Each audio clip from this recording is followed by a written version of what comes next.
notion de la franc-maçonnerie a effectivement une part extrêmement importante dans la construction républicaine, même avant la troisième, puisque en effet, par sa dimension de société secrète,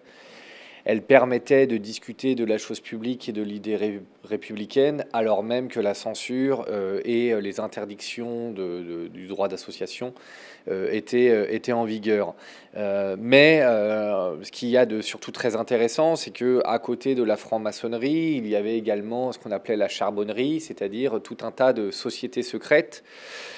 qui en fait défendait un idéal commun face à la monarchie, que ce soit la monarchie restaurée entre 1814 et 1830 ou la monarchie de Juillet, puis après le Second Empire entre 1852 et 1870, qui a habitué en effet à ce point de combat plutôt de façon souterraine, là où en effet la franc-maçonnerie était à l'avant-garde. Aujourd'hui, ce qu'on pourrait dire, c'est que la franc-maçonnerie, par cette organisation, ce combat historique, doit perpétuer les choses.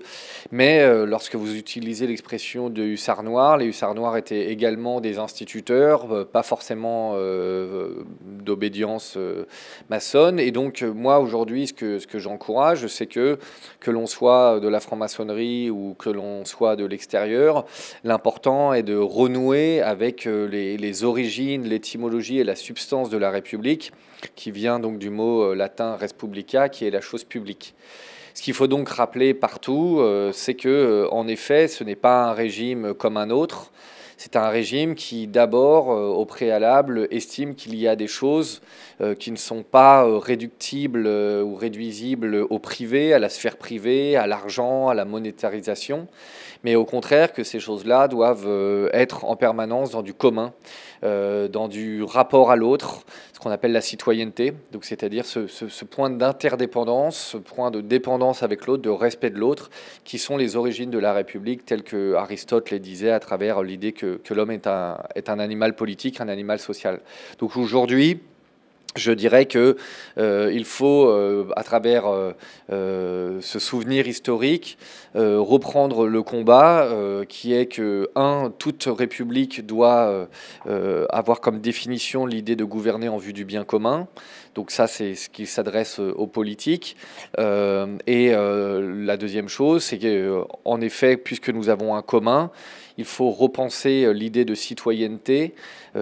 qui permet de résoudre à la fois sur le délitement social, mais aussi contre une certaine pensée actuelle qui voudrait faire de l'économie le primat de toute chose. Être républicain, les hussards noirs le disaient en défendant l'éducation et l'école républicaine, c'est considérer que la politique doit l'emporter sur l'économie et que donc, avant tout, ce qui nous unit, par-delà nos différences, c'est l'idée d'être citoyen. Et c'est ça, à mon avis, le combat commun de demain. Bon, moi, en ce qui me concerne personnellement, je ne suis pas franc-maçon, mais étant donné les turbulences que traverse la République, j'ai tendance à dire que l'important, c'est les hommes et les femmes de bien qui souhaitent part au combat pour défendre cet idéal universaliste. Et je dois dire que, évidemment, la franc-maçonnerie a pris une part très importante à ce combat au cours des deux derniers siècles, et que il est toujours important de pouvoir discuter avec ceux qui en sont les héritiers afin de sortir des stéréotypes et des visions souvent un petit peu inquiètes et inquiétantes qui peuvent être propagées. Donc moi, mon point de vue, c'est